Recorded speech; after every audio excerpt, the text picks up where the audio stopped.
நீங்கள் பார்த்துக் கொண்டிருப்பது உங்கள் விஜய். ஸோ 2 சைட்லேயும் நெருக்கடி இருக்கும். உங்களுக்கு வேலை நெருக்கடி, உங்களுக்கு வீட்டுக்குள்ள அவங்கள பார்க்குறப்ப இருக்க சங்கடம். பட் இதையெல்லாம் தாண்டி உங்கள் லைஃப்பில் இருக்கக்கூடிய ஹாப்பியான விஷயங்கள், சின்ன சின்ன சந்தோஷங்கள் என்ன? எங்க வீட்ல ஒரு ஒரு நாய்க்குட்டி இருக்குது சார். ஆ, அது எங்க எல்லாத்தையும் விட எங்கள ரொம்ப சந்தோஷமா வைக்கிறது, எங்க 5 வயசு மௌரிக்குட்டி ஒருத்தன் தான். அவன் தான் ஓகே. எங்கள உலகத்திலேயே சந்தோஷமா வைக்கிறது அவன் ஒருத்தன் தான். எப்போ வீட்டுக்கு போனாலும் எல்லா துன்பத்தையும் மறந்துட்டு அவன் தான் எங்கள அவ்வளோ ஒரு சந்தோஷமா வைப்பான். சூப்பர். வேற என்ன சந்தோஷங்கள் இருக்கிறது? சின்ன சின்ன சந்தோஷங்கள். நான் நர்சரி ஸ்கூலில் குழந்தைங்களோட வேலை செஞ்சதுனால எனக்கு எவ்வளோ கஷ்டம் வந்தாலையும் என் தங்கச்சி குழந்தைங்கள பார்த்தோன்னா எல்லாமே மறந்துடுவேன். அதுங்களோட இருக்கிறப்ப. ஆமாம், அந்த குழந்தைங்க பண்ணுற சேட்டையை பார்த்து எல்லாம் இருக்கிற கஷ்டம் எல்லாத்தையும் மறந்துடுவேன் நான். குட். வேற என்ன சந்தோஷங்கள்லாம் இருக்கு? எனக்கு வந்து எங்க ஃபேமிலியில எல்லாரும் சேர்ந்தாங்கன்னா எனக்கு ரொம்ப சந்தோஷமா இருக்கும் சார். ஏன்னா நம்ம ஃபேமிலி இல்லாம நானும் பொண்ணும் தனியா இருக்கோமா, எந்த ஒரு விசேஷத்தையும் நான் ஃபேமிலியோட தான். தம்பியெல்லாம் ஊருக்கு வந்துட்டா நாங்க வேலைக்கு போறத மறந்துடுவேன். பாப்பாக்கு ஸ்கூல் இருந்தாலும் அவளை லீவ் போட்டுட்டு உடனே கூட்டு வந்துடுவேன் வீட்டுக்கு. கூட்டு வந்து எங்க தம்பிகளோட, எங்க தம்பி பிள்ளைங்களோட எனக்கு அதுவே லைஃபாவே அப்படியே சந்தோஷமாயிரும்.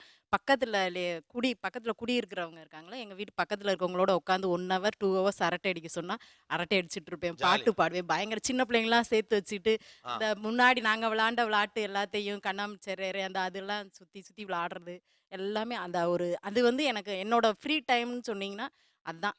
பக்கத்துல வீட்ல சொந்தக்காரவங்க இவங்களையெல்லாம் வச்சு விளையாடுறது, பாட்டு படிக்கிறது, ஷோ நடத்துற மாரி நடத்திக்கிட்டே இருப்போம். எனக்கு இந்த 6 மாசத்துல வந்து ஒரு 3 ஆப்ரேஷன் எல்லாமே மேஜர் சர்ஜரி தான் சார். ஆனா எனக்கு ஊர் சுத்துறது ரொம்ப பிடிக்கும். நல்ல லாங் ட்ரிப் போவேன். எனக்கு வந்து சர்ஜரி நவம்பர்ல பண்ணியிருக்காங்க. 3 மாசம் ஆச்சு. 6 மந்த்ஸ் வந்து பெட்ல இருந்து எழுந்துக்க கூடாதுன்னாங்க. நான் டெல்லி இப்ப தான் போயிட்டு வந்தேன். ஊர் சுத்துறது அவ்வளோ பிடிக்கும். அவ்ளோ பிடிக்கும். அப்புறமா ரொம்ப அ ஏதாச்சும் டல் ஆயிட்டேன் அப்டின்னா, பேபி ஷாப்ஸ்க்கு போவேன். Like dresses. ஸோ குழந்தைங்களோட ட்ரெஸ்ஸஸ் பார்க்கும்போது எனக்கு அவ்ளோ சந்தோஷமா இருக்கும்.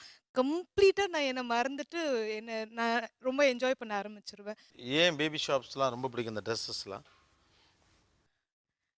தெரியல சார். குழந்தைங்கன்னா எனக்கு ரொம்ப பிடிக்கும். பட் என்னால குழந்தை இன்னும் பெத்துக்க முடியாது. எனக்கு யூட்ரஸ் ரிமூவ் பண்ணிட்டாங்க. அதனால. உங்களுக்கு யூட்ரஸ் ரிமூவ் பண்ணிட்டாங்களா? அந்த அந்த சர்ஜரி தான் இப்ப நடந்ததா? ஏன் உங்களுக்கு யூட்ரஸ் ரிமூவ் பண்ணிட்டாங்க? ஆம், எனக்கு நெறைய மல்டிபிள் சர்ஜரி பண்ணியிருக்காங்க சார்.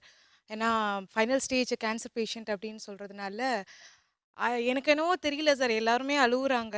ஆனா என்னை விட சந்தோஷமான இந்த உலகத்துல பெர்சன் யாருமே கிடையாது சார். என் ஃப்ரெண்ட கேட்டீங்கன்னா சொல்லுவாங்க. ஹாஸ்பிட்டல்ல நீங்க அடையார் கேன்சர் இன்ஸ்டிடியூட்ல கேளுங்க. சேர்மன் சாந்தம்மா தான் என்ன பார்க்குறாங்க. என்ன பார்க்கும்போதெல்லாம் சிரிப்பாங்க. "எப்படி நீ இப்படி இருக்கிற?" அப்படின்னுவாங்க. ஐசியூல உட்காந்துட்டு சார், லங் சர்ஜரி பண்ணிட்டு டாக்டர்ஸ்லாம் வந்து பயங்கர டென்ஷன்ல இருக்காங்க. ஏன்னா எனக்கு வந்து இதுவரையும் சர்ஜரி அந்த மாரி ஒரு சர்ஜரி பண்ணதே கிடையாது. வெளியில இன்டர்நேஷனல் டாக்டர வச்சு தான் சார் அவங்க அந்த சர்ஜரி பண்ணாங்க. அப்படியே டென்ஷனா வந்து பார்த்துட்டு இருக்காங்க. ஒரு நாளைக்கு 25 சர்ஜரி பண்ணுவாங்க. ஆனா அன்னைக்கு ஒரு நாள் என் சர்ஜரி மட்டும் தான் அடையார் கேன்சர் இன்ஸ்டிடியூட்ல நடந்தது. எழுந்து உட்காந்தேன் சார். லைக் கண்ண திறந்து பார்த்தோன்னே, டாக்டர்ஸ்லாம் அப்படியே சுத்தி என்ன பார்த்து அப்ப என்ன சுத்தி இருக்காங்க. ஆ "ஹவ் யூ ஃபீலிங் கிரேஸ்?" அப்படின்னு. மூக்குல டியூப் போயிட்டுருக்கு. "வென் ஐ கேன் ஈட்" அப்படின்னேன். நான் எப்ப சாப்பிடல, எனக்கு பசிக்குது அப்படின்னு. டியூப் ரிமூவ் பண்ண உடனே சாப்பிடல. எப்ப ரிமூவ் பண்ணுவீங்கன்னு அடுத்த நிமிஷம் கேட்டேன். So I love eating food sir. உங்க பேர் மட்டும் இல்ல, உங்க ஃபேஸே கிரேஸ்ஃபுல்லா தான் இருக்கு. தேங்க்ஸ். சந்தோஷமா வாழ்க்கையை ஆக்கிக்கணும்னு முடிவு பண்ணிட்டு ஆக்கிக்கலாம்.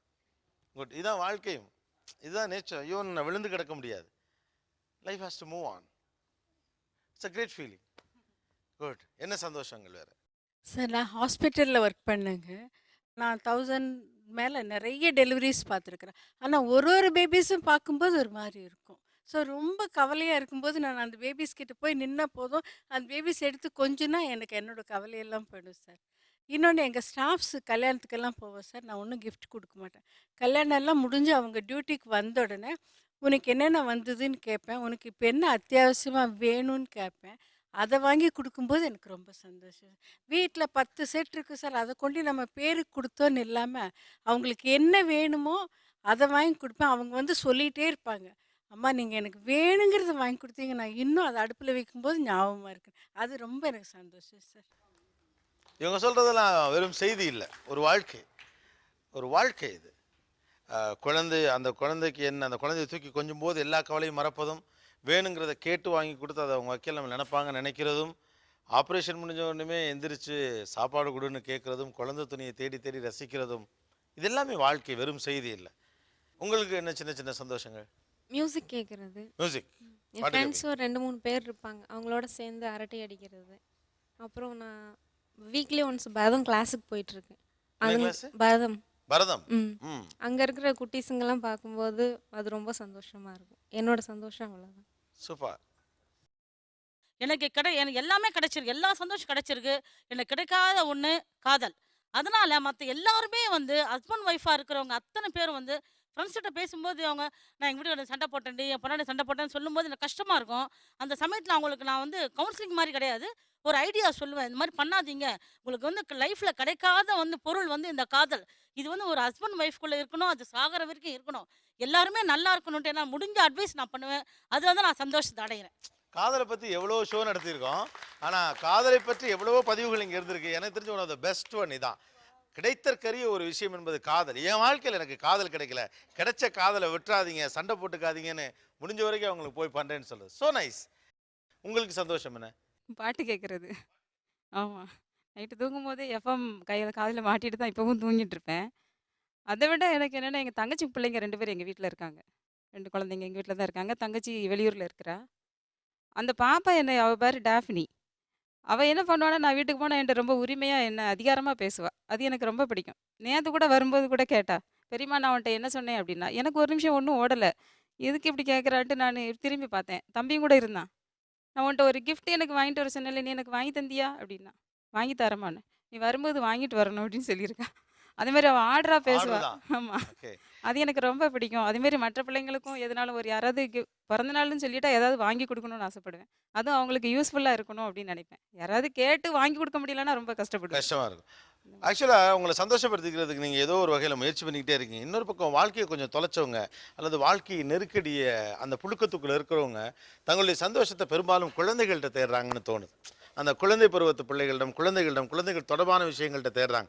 ஸோ ஒரு பக்கம் எவ்வளோ நெருக்கடி இருந்தாலும் சந்தோஷத்தை நீங்கள் முடிஞ்ச வரைக்கும் ட்ரை பண்ணி கெயின் பண்ணிக்கிறீங்க. எஸ், நீங்கள் என்ன பண்ணுவீங்க ஹாப்பியாக இருக்கிறதுக்கு?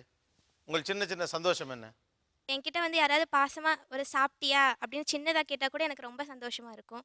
இப்போ நான் பேசினதுக்கு முன்னாடி பேசினதுக்கு இங்கே இருக்க எல்லாரும் வந்து எனக்கு சொன்னாங்க, இப்படி இருக்கணும், எவ்வளோ தைரியமாக இரு. உண்மையிலே இப்போ நான் ரொம்ப சந்தோஷமாக இருக்கேன். என்கிட்ட ஒரு சின்ன அஃபெக்ஷன் யாராவது காமிச்சா கூட எனக்கு ரொம்ப அது ஒரு பெரிய விஷயமா தெரியும். குட். சந்தோஷம். அடுத்தவர்கள் மகிழ்ச்சியோடு உறவு கொள்ளுவது, உறவை வச்சுக்க முயற்சி பண்ணுறப்ப சந்தோஷம் வரும். எனக்கு ரொம்ப பேசிக்கிட்டே இருந்தால் ரொம்ப சந்தோஷமாக இருக்கும். அதிகமாக பேசிக்கிட்டே இருக்கணும். சும்மா மூடியாக இருந்தால் கஷ்டங்கள் அதிகமாக இருக்கிறதுனால மூடியாக இருந்தால் யோசிக்க தோண்டிகிட்டே இருக்கும். அதனால் என் பேஷண்ட் பேசலைனாலும் தொணன்னு பேசிகிட்டே இருந்தால், யாராவது பேசுகிறத கேட்டுகிட்டே இருந்தால் எனக்கு அதில் அப்படி ஒரு சந்தோஷம் கிடைக்கும். அதுக்கு மிஞ்சி வேறு எதுவும் எனக்கு பெருசாக லைஃப்பில் கிடைக்காதுன்னு தோணும். அந்த அளவுக்கு சந்தோஷமாக இருக்கும். தனியாக இருக்கும்போது வீட்டுக்குள்ளே இருக்கீங்க, ஸோ யாராவது பேசிக்கிட்டே இருந்தாங்கன்னா சந்தோஷமாக இருக்கும்ல? யா சார், எங்கள் மாப்பிள்ளை 100 வயசு வரைக்கும் இருக்கணும். உங்கள் மாப்பிள்ளை 100 வயசு வரைக்கும் இருக்காருங்க. ஏன் எங்கள் மாப்பிள்ளை மட்டும் இந்த ப்ரோக்ராமில் எல்லாரையும் கேட்டுக்கிறேன், ட்ரிங்க்ஸுன்றது பெரிய விஷயமே கிடையாது. அவங்க அந்த 10 நிமிஷத்துக்காக குடிச்சிட்டு படுத்துடுறாங்க. அன்றைக்கி அவர் ஒரு 10 நிமிஷம் யோசனை பண்ணியிருந்தா நான் 21 வருஷம் இன்றைக்கி கஷ்டப்பட்டுருக்க மாட்டேன் சார். இன்றைக்கி 21 வருஷம் நான் கஷ்டப்பட்டுருக்க மாட்டேன். எனக்கு பெரிய சந்தோஷம் வாழ்க்கையில். 21 வருஷமாக கஷ்டப்பட்டதெல்லாம் எனக்கு வாழ்க்கையில் பெரிய கஷ்டமே தெரியல. இப்போ இவர் 100 வயசு வரைக்கும் என் மாப்பிள்ளை வாழணும். நம்ம இழந்து போன வாழ்க்கையை இவங்க வாழணும்.